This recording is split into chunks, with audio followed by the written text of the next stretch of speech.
Imágenes históricas, la del primer trasplante doble de hígado y riñón que se ha realizado en un quirófano de Castilla y León. El paciente evoluciona favorablemente. La intervención se ha realizado en el Río Ortega de Valladolid, aunque en la cirugía también han participado profesionales del CLIP.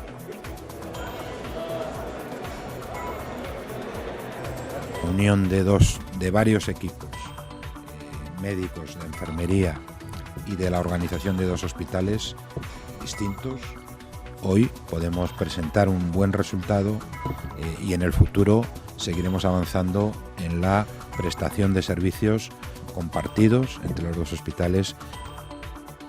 Buenas tardes y bienvenidos a las noticias de Castilla y León Televisión. La lanzadera financiera de la comunidad ya está en marcha.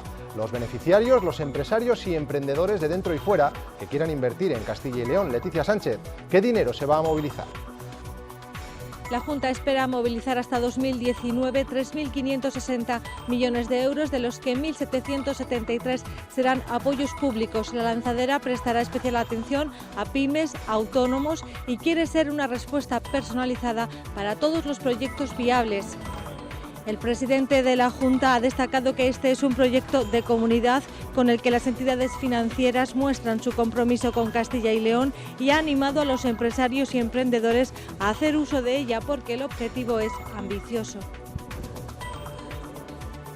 Que ninguno de esos proyectos empresariales que sea viable se deje de poner en marcha por falta de la financiación. Supondrá incorporar a la economía de Castilla y León un vehículo sólido, dinámico y competitivo para la financiación empresarial. Comienza el juicio del Madrid Arena. El empresario y promotor Miguel Ángel Flores se enfrenta a 4 años de cárcel por 5 homicidios imprudentes. El exceso de aforo en la sala de fiestas provocó una avalancha mortal. El ayuntamiento había autorizado 10.000 entradas y se vendieron 23.000. El abogado de Flores ha negado que vayan a exigir un recuento, pero sí que ha pedido la nulidad de la instrucción por irregularidades. 10 personas han muerto y 15 han resultado heridas en un atentado en el centro turístico de Estambul. Un terrorista suicida activó su cinturón explosivo en el barrio de la Mezquita Azul y Santa Sofía. Las autoridades turcas investigan la autoría del ataque. Amaina el temporal, pero los efectos de la lluvia se notan todavía en el campo con cientos de hectáreas de cultivo anegadas. Una de las zonas más afectadas, la provincia de Zamora, donde se encuentra nuestro compañero Juanma García. Buenas tardes, Juanma.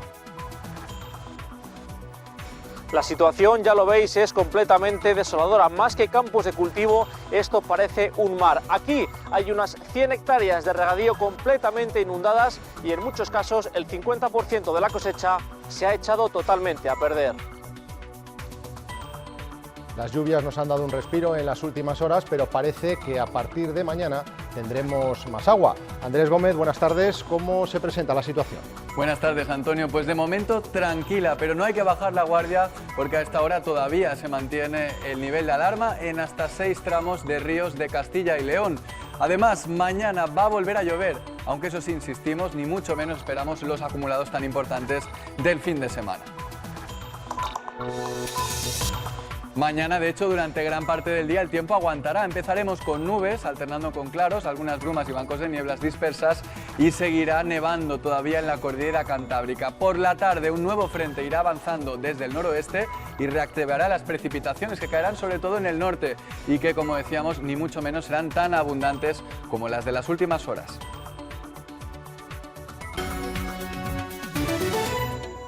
La Junta y las principales entidades financieras de la comunidad unen sus esfuerzos para ofrecer liquidez y futuro a todos los proyectos empresariales que sean viables. Juntos ponen en marcha una nueva herramienta para que los bancos pujen entre ellos por ofrecer esa financiación y el Ejecutivo avalará los proyectos a priori menos atractivos.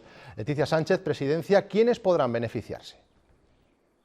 La lanzadera, Antonio, está a disposición de todos aquellos que tengan una idea, un negocio, una inversión y quieran ponerla en marcha en Castilla y León, o también para aquellas empresas que quieran modernizar o ampliar su actividad. La Junta destaca la agilidad de la herramienta porque las entidades financieras tendrán que presentar una oferta en el plazo de 15 días. Dice el Ejecutivo que ya hay proyectos esperando a que se pusiera en marcha.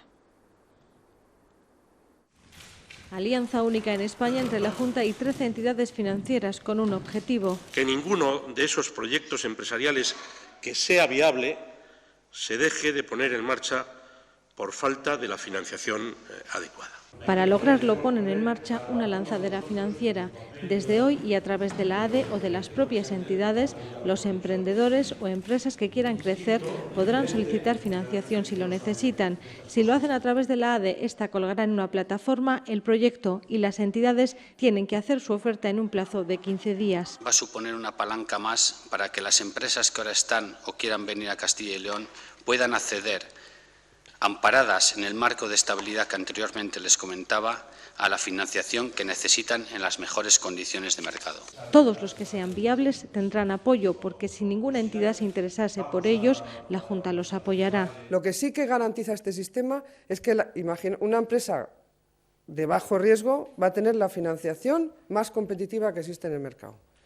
Una empresa de alto riesgo va a tener financiación. El Ejecutivo espera movilizar hasta 2019 3.560 millones de euros, 1.773 de apoyos públicos, a través de avales, subvenciones o garantías. Un llamamiento a los empresarios y a los emprendedores de la comunidad y también a los de fuera de ella, para que hagan uso de esta nueva y potente herramienta. El presidente remarca que este instrumento genera certidumbre en un momento como este y sale al paso del que sigue siendo un problema para pymes y autónomos, la falta de crédito, a pesar de la recuperación económica.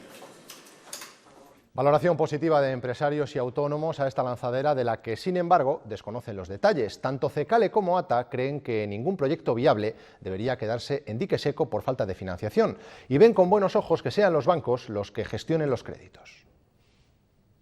Estamos muy expectantes porque vemos que es una herramienta útil para el empresario a priori, como está planteada. Pero claro, luego hay que ver cómo funciona y cómo se va a desarrollar esa herramienta. Actualmente lo que estamos es un poco a la expectativa de ver las condiciones de financiación. Lo que desde ATA pedimos a la Junta de Castilla y León es que sean unas condiciones flexibles, que se pueda acceder fácilmente. Les hablamos ahora de los trabajadores de la empresa pública Traxa, que, como saben, acabaron 2015 con la noticia de un ERE que pondrá fin a 1.300 empleos. Desde entonces han puesto en marcha acciones de protesta. En Valladolid continúan los encierros y en Madrid cientos de operarios se han concentrado en la sede del grupo. Jornada de huelga en Traxa y manifestación ante la sede aquí en Madrid, la capital de España. Los trabajadores han comenzado este año 2016 con movilizaciones para decir no al expediente de regulación de empleo que a finales del año pasado, 2015, empezó a ejecutar los 1.336 despidos previstos, 726 en Traxa y 610 en Traxatec. En Castilla y León afecta a 160 trabajadores. A día de hoy hay unos 600 que ya han sido despedidos en todo el país. Los empleados de Traxa quieren negociar la viabilidad de la empresa pública y aunque el ERE tiene el visto bueno del Tribunal Supremo, los sindicatos creen que no hay motivos reales porque la empresa tiene beneficios. Además, acusan al grupo de querer cambiar su modelo de negocio y querer reemplazar a los trabajadores fijos por empleados eventuales. Que paren los despidos, que se readmitan a los trabajadores despedidos y que se aborde la situación de la empresa de otra manera. Lo único que intenta la empresa es cambiar las plantillas de los trabajadores para conseguir salarios precarios, contratos temporales y a tiempo parcial. Que básicamente no es un problema de que sobren muchos trabajadores, sino que realmente han decidido hacer un cambio de gestión empresarial en la que piensan que hay demasiados trabajadores fijos y los quieren reconvertir en eventuales. El próximo mes de mayo se cumplirán 10 años de la estafa de Forum y Afinsa, que defraudó más de 6.000 millones de euros a 470.000 pequeños inversores de toda España, entre ellos 35.000 de Castilla y León. Las Cortes ya aprobaron una proposición no de ley para instar al Gobierno a que actúe ante la parálisis judicial del caso. Hoy el Ayuntamiento de Valladolid se ha sumado a esta petición. Han pasado casi 10 años desde estas imágenes. El 9 de mayo de 2006 se destapó el que hasta ahora es la mayor estafa piramidal de la historia de España. Casi medio millón de afectados y 6.000 millones de euros defraudados a pequeños inversores de Forum, Afinsa y Arte y Naturaleza. El Pleno del Ayuntamiento de Valladolid ha hecho frente común en favor de los más de 10.000 vallisoletanos afectados porque la vía judicial, de momento, está paralizada. persigue sobre todo no dejar en el olvido la dignidad de miles de personas. De nada sirven las recientes sentencias contra los directivos de las citadas empresas, que lo único que hace es reforzar el concepto de una desregularización del mercado, una falta de supervisión. Precisamente esa necesidad de establecer mecanismos de control es la que ha llevado a Ciudadanos a plantear una enmienda para pedir al Gobierno que haya vigilancia sobre los métodos de inversión. Incluidos los típicamente bancarios, los de seguros y los fondos de pensión, porque solo así evitaremos que puedan producirse en el futuro casos como este. El consistorio vallisoletano se suma así a iniciativas planteadas por otras entidades, como las Cortes Regionales, que han aprobado una proposición no de ley. Pedir información al Gobierno de la Junta de Castilla y León en relación a las actuaciones que se derivaron de aquella aprobación por unanimidad. En este último punto, el Partido Popular se ha abstenido por considerar que los grupos parlamentarios regionales pueden proporcionar esa información. El resto del acuerdo ha salido adelante por unanimidad. El mercado inmobiliario está en continuo movimiento. La compraventa de vivienda libre aumentó durante el mes de noviembre un 14%. Casi el 20% eran viviendas nuevas y el resto de segunda mano. Castilla y León es la segunda comunidad autónoma con el valor más alto, solo precedida por La Rioja en número total de fincas transmitidas, con 598 por cada 100.000 habitantes. En clave política, el PSOE solicita la declaración de bienes y la comparecencia de Carlos Fernández Carriedo en la Comisión de Investigación de las Eólicas. Sospechan que durante su etapa de consejero de Medio Ambiente existió connivencia con la Consejería de Economía para demorar hasta 3 años los permisos a las empresas que no participaban en la sociedad de Alberto Esgueva. Fernández Carriedo defiende la legalidad de la tramitación y no tiene inconveniente en comparecer si así se acuerda.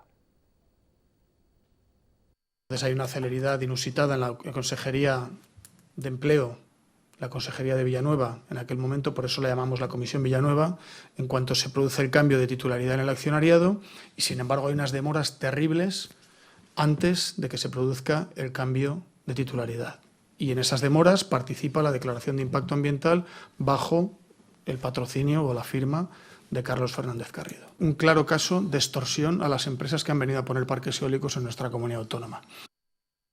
Hoy el PSOE ha tenido reunión de sus diputados en el Congreso. Pedro Sánchez ha rechazado que Podemos pueda formar 4 grupos distintos en esta Cámara y ha recordado que en 1982 el PSOE ya renunció a tener 3 grupos parlamentarios y finalmente agrupó en uno solo a los socialistas vascos y a los catalanes.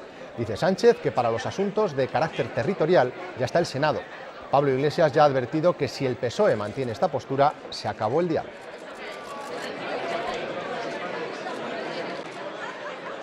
Así que el Partido Socialista tiene un mensaje claro. Negociaremos, acordaremos, nuestra voluntad para tender las manos y los acuerdos y el diálogo a nuestra izquierda y a la derecha es máxima. Pero el Congreso de los Diputados queremos que sea eficaz, que sea eficiente, que sea útil y que sobre todo se diriman aquellas cuestiones de política nacional.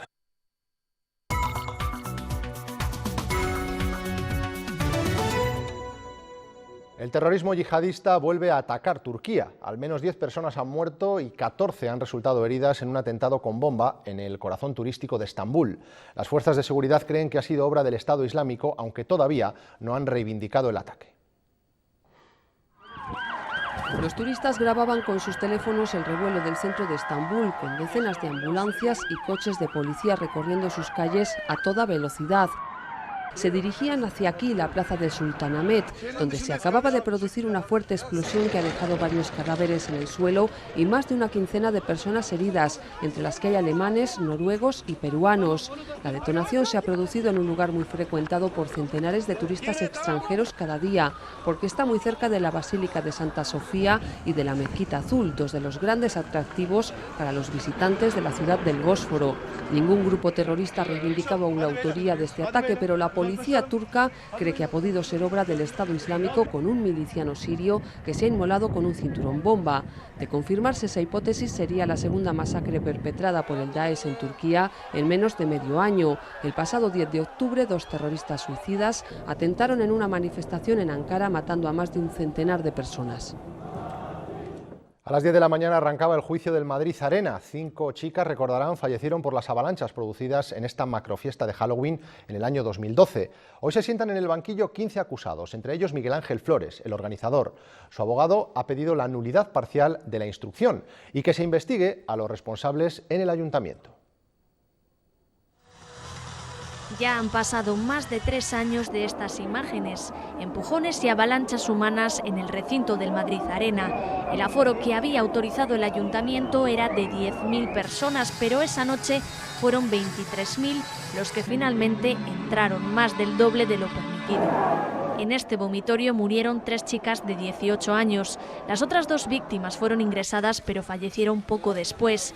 5 homicidios imprudentes por los que se juzga ahora al empresario y promotor Miguel Ángel Flores. Piden para él 4 años de cárcel y su abogado ha negado que vayan a exigir un recuento de entradas. Pero lo que sí ha pedido es la nulidad parcial de la instrucción por irregularidades. A pesar de haberse presentado querellas y toda clase de documentos incriminando a los diversos responsables municipales del ayuntamiento, el instructor en ningún momento imputó a ninguno de esos responsables, más que los que están aquí. Exige que se investigue a 2 exconcejales. En total, 5 altos cargos tuvieron que dejar su puesto, aunque eso sí, ningún cargo político se encuentra procesado por esta tragedia.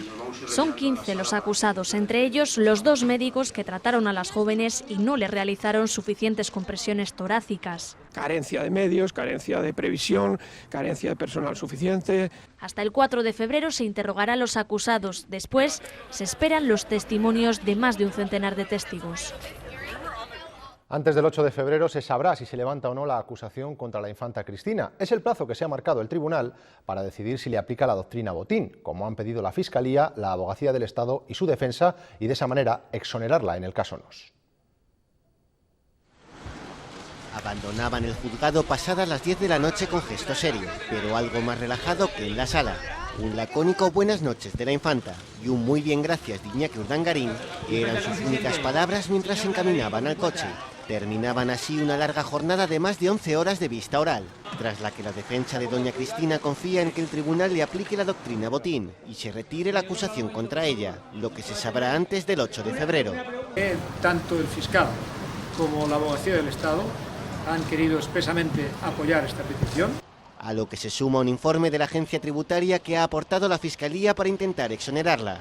Ante ese frente común en defensa de la infanta, Manos Limpias recuerda que los delitos fiscales afectan a todos los contribuyentes. Y que Hacienda no somos todos solamente porque lo diga un anuncio publicitario, es que Hacienda somos todos jurídicamente. Es lo que ha alegado en la sala ante el gesto impasible de doña Cristina. Ni siquiera cambiaba su semblante con este lapsus del abogado de Diego Torres. En mi condición de heterodoxo procesal. Ella era la única que se mantenía seria entre las risas del resto de los acusados, incluidas las de Urdangarín y Diego Torres. La defensa de su antiguo socio ha intentado que se llame a declarar al rey Juan Carlos como testigo, lo que ha desestimado el tribunal. En Madrid hoy los 3 aspirantes a presidir el Tribunal Superior de Justicia de Castilla y León han defendido sus programas ante el Consejo General del Poder Judicial. Son el actual presidente que concurre a su reelección, José Luis Concepción, así como la presidenta de la Sala de lo Social de este organismo, María José Renedo, y del magistrado de la Audiencia Provincial de León, Carlos Javier Álvarez. Sara Ayuso, no es la primera vez que se enfrentan.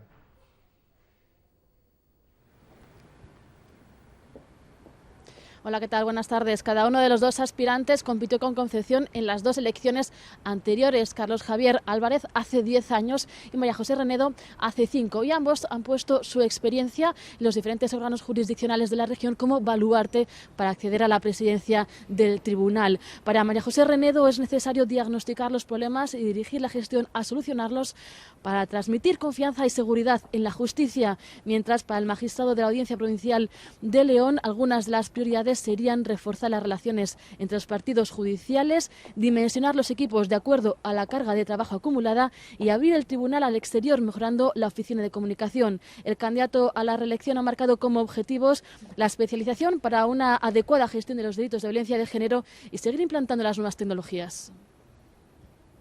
Debemos de asumir la apuesta por el papel cero, que ya es una realidad legal y que en Castilla y León, sobre el que estamos trabajando en Castilla y León desde hace ya 6 o 7 años. Es un objetivo importante la transparencia y que el Tribunal Superior, la Sala de Gobierno en concreto, pues sea un espacio de reflexión colectiva sobre qué queremos para la justicia y que se huya un poco de la visión puramente burocrática.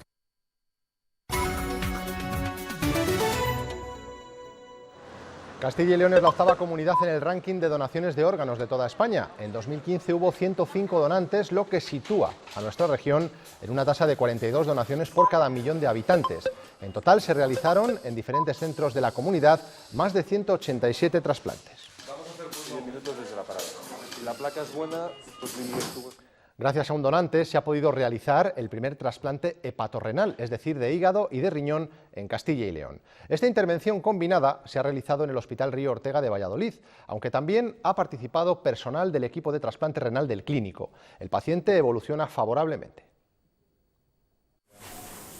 En el Río Ortega ya han realizado más de 500 trasplantes hepáticos, pero esta vez la intervención ha sido combinada de hígado y riñón. Por eso han intervenido también profesionales del Hospital Clínico. La unión de varios equipos médicos, de enfermería y de la organización de dos hospitales distintos, hoy podemos presentar un buen resultado. Han colaborado más de 100 profesionales coordinados durante más de 7 horas. Para nosotros ha sido un trasplante renal más rutinario. La única diferencia ha sido que hemos tenido que trasladarnos como equipo quirúrgico a este hospital, donde nos han acogido y nos han dado todo tipo de facilidades. El paciente con cirrosis y una insuficiencia renal crónica evoluciona favorablemente. Está bien, está en planta y sigue una evolución posoperatoria buena y normal.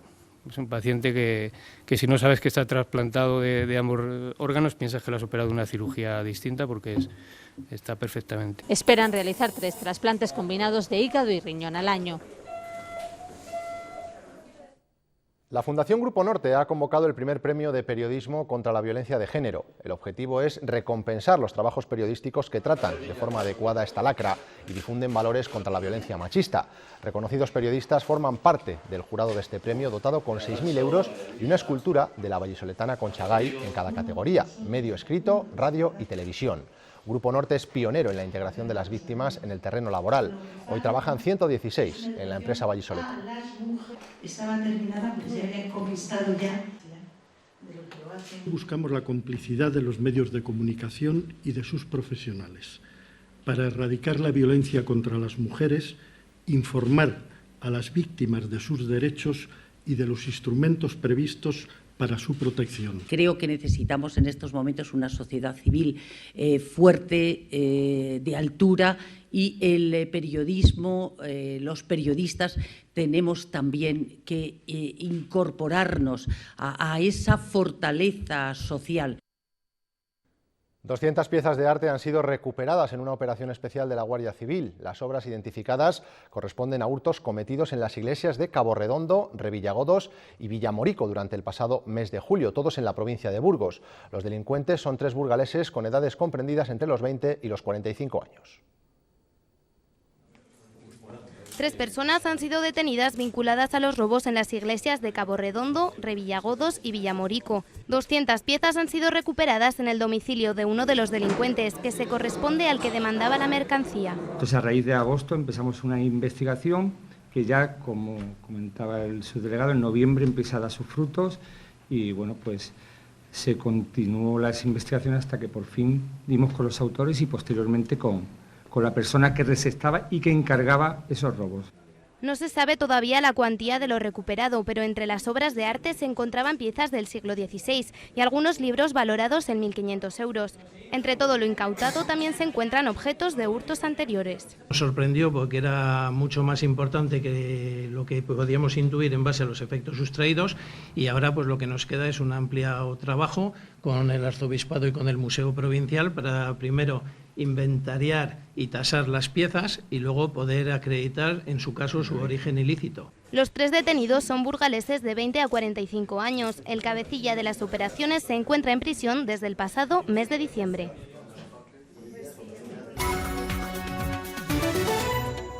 Mejora el tiempo, las lluvias han dado una pequeña tregua, aunque los efectos de las precipitaciones de los últimos días se notan, y de qué manera, en el campo de la comunidad.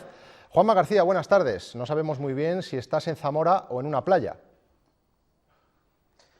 Así es, puede parecer que nos hemos venido a la costa, pero estamos en plena comarca de la Tierra del Pan de Zamora. Aquí el río Valderaduey en Benegiles ha hecho ciertamente estragos. Ha inundado, como podéis ver, unas 100 hectáreas de terreno junto al pueblo, cultivos en su mayoría de regadío, maíz, colza y alfalfa, que en muchos casos, según los agricultores, un 50% ya se ha echado a perder. La imagen habla por sí sola. Estamos ya en el mar, sin playa. Al Valderaduey le faltan unos 8 kilómetros para llegar al Duero, pero aquí no discurre con fluidez y esta zona de la campiña zamorana se ha convertido en un pantano. Creo que todo esto viene a consecuencia de que el Valderaduey está muy sucio. Los cultivos gravemente encharcados no nacerán. Esto está de trigo y está prácticamente, más del 50% anegada. Aquella de abajo toda. Otra alfalfa que hay para allá abajo, recién sembrada este año, pues que tenga el agua 3 o 4 días ahí y adiós. Para cruzar al otro lado del pueblo solo podemos hacerlo en tractor y el agua cubre media rueda. Estamos cansados, hartos, desesperados. Todo el mundo dice lo mismo. Confederación, ¿por qué no nos hace caso? No lo entiendo, esto es fácil solución, es invertir un poco de dinero. Es que esto es un año, otro año, otro año. Problemas además para los ganaderos que también llegan en tractor a sus explotaciones. En este caso el agua potable se ha vuelto imbebible para los animales. El agua del río se me filtra al pozo, el agua del pozo se enturbia, las ovejas no beben agua y en ovejas como estas que le quedan 10 días para empezar a parir, pues al no beber el agua necesaria, pues se caen. Ya no pueden parir. Por cierto, hoy su leche se ha quedado en el tanque. El camión de la recogida no ha podido acceder al pueblo. Aunque lo parezca, no es el río Carrión. Son tierras de cultivo de Villaldavín, en Palencia. Se encuentran a más de 1 kilómetro del cauce del río, que se ha desbordado. José Luis tenía plantadas de alfalfa estas 250 hectáreas que podrían echarse a perder. Una situación que se podría haber evitado. La Confederación jamás ha actuado, o sea, no ha hecho nada de nada, no ha limpiado nada, no ha quitado ningún árbol. Es más, al revés.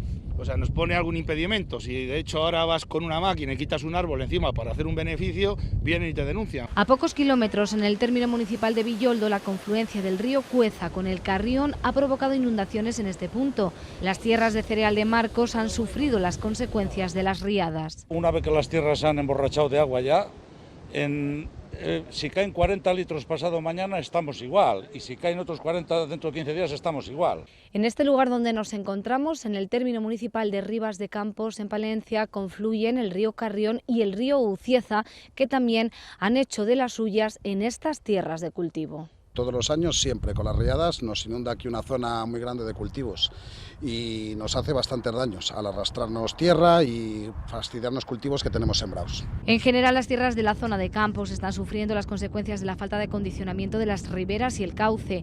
Es el caso del emisario de la Nava y estas tierras de Valdejinate, donde el cauce está obstruido por la suciedad. Problemas en el campo y también en las carreteras. Cortada, por ejemplo, la que une en la provincia de Zamora, Benegiles, con Gallegos del Pan. Es el mayor problema hoy provocado por las inundaciones en la provincia. En Mózar, anoche el Tera se desbordó y llegó hasta el restaurante del Puente. Pero hoy ha remitido unos 200 metros y, aunque sigue en alerta, la situación allí no preocupa tanto y se da por controlada. La zona de Huertas y del Prado de las Pavas en Benavente. Las inmediaciones de Santa Cristina de la Polvorosa y la zona de su pabellón. El río Órbigo deja hoy esta estampa: vegas anegadas, pero ninguna carretera cortada. A Mózar de Valverde el Tera llega con bastante fuerza esta mañana. La situación sigue todavía en alerta, pero la inundación ha remitido bastante. El agua ha bajado de nivel unos 200 metros desde anoche.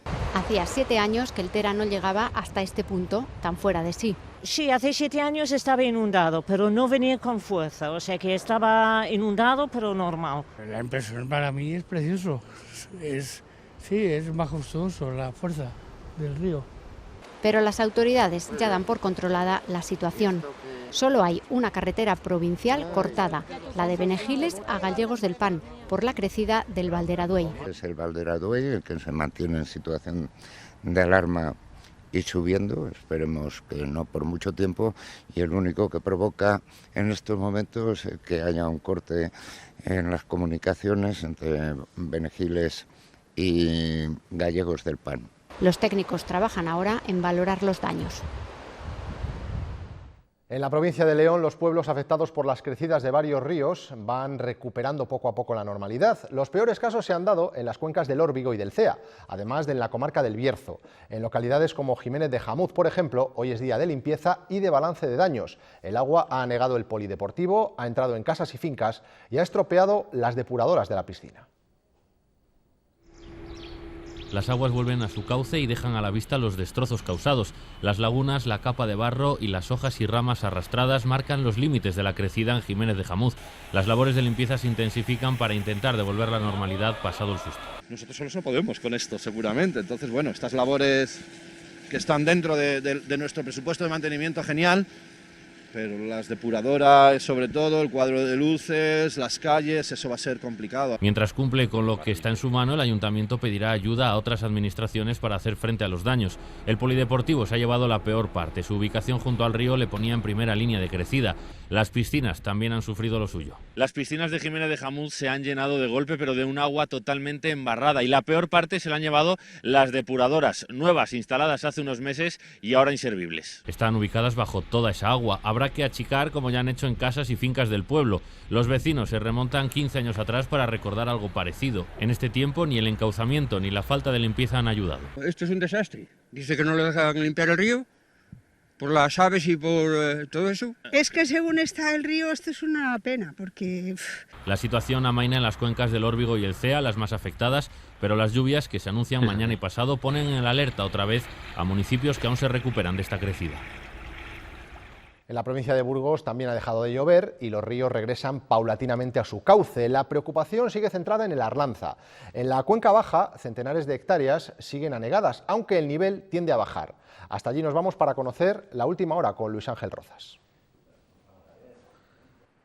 El desbordamiento de las aguas del Arlanza obligó ayer a cortar al tráfico la carretera que une Burgos con Roa en este punto, en el término de Escuderos. Hoy ya se ha reabierto a la circulación. Es una de las consecuencias del descenso del nivel de las aguas en las últimas horas, lo que también ha motivado que se elimine la situación de alerta en lugares como Salas de los Infantes o Lerma. Ahora la mayor preocupación es en la cuenca más baja, en Peral de Arlanza. Se ha alcanzado hoy, esta mañana, su pico máximo con 3 metros con 64 centímetros de altura y un caudal de 295 metros cúbicos por segundo. En este punto todavía se encuentra en situación de alerta el río Arlanza.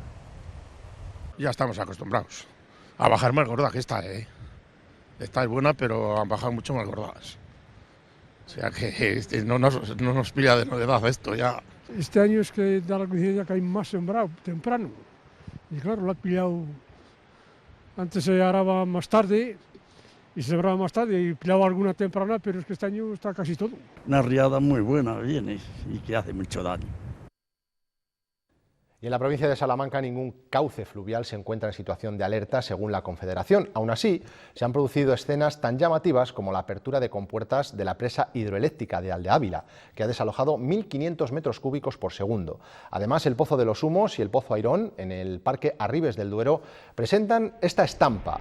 El agua baja con enorme fuerza, convirtiendo estas cascadas en un gran reclamo para los visitantes del Parque Natural.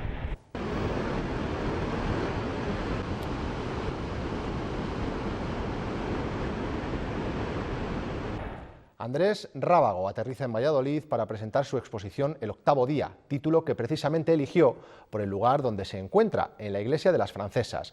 Para el artista, poder mostrar sus obras en un lugar sagrado como esta iglesia es el punto culminante de su carrera.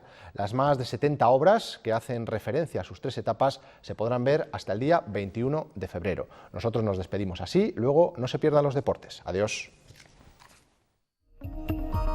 3 etapas de su vida condensadas en más de 70 obras artísticas. Es el resultado final, la exposición que Andrés Rábago presenta en la sala de exposiciones de la Iglesia de las Francesas. Exponer en una iglesia era ya el punto culminante de mi pequeña carrera artística. Precisamente el hecho de exponer en una iglesia ha sido clave a la hora de elegir el título. Lo que ahora estamos viviendo es lo que yo llamo el octavo día. Tiene una resonancia bíblica que me parecía adecuado para el lugar, ¿no? Una muestra de su etapa como OPS, donde prima lo emocional por encima de todo. 50 dibujos de El Roto, en los que las palabras son breves pero directas para una lectura rápida. Y 9 cuadros de su etapa más reciente, la de Andrés Rábago, en la que los colores y la luz toman el máximo protagonismo. Lo que aquí hay es el máximo de lo que he podido hacer. Ilustrador satírico pero no humorista, le gusta plasmar la realidad a través de viñetas. Viñetas que, por cierto, tienen su tiempo de reposo antes de ser publicadas. Es un proceso un poquito lento, es decir, que yo nunca reacciono frente a lo que acaba de ocurrir, sino que busco las cosas de medio plazo. Además de poder disfrutar casi diariamente de sus publicaciones ilustradas en los periódicos, la exposición se podrá visitar hasta el próximo 21 de febrero.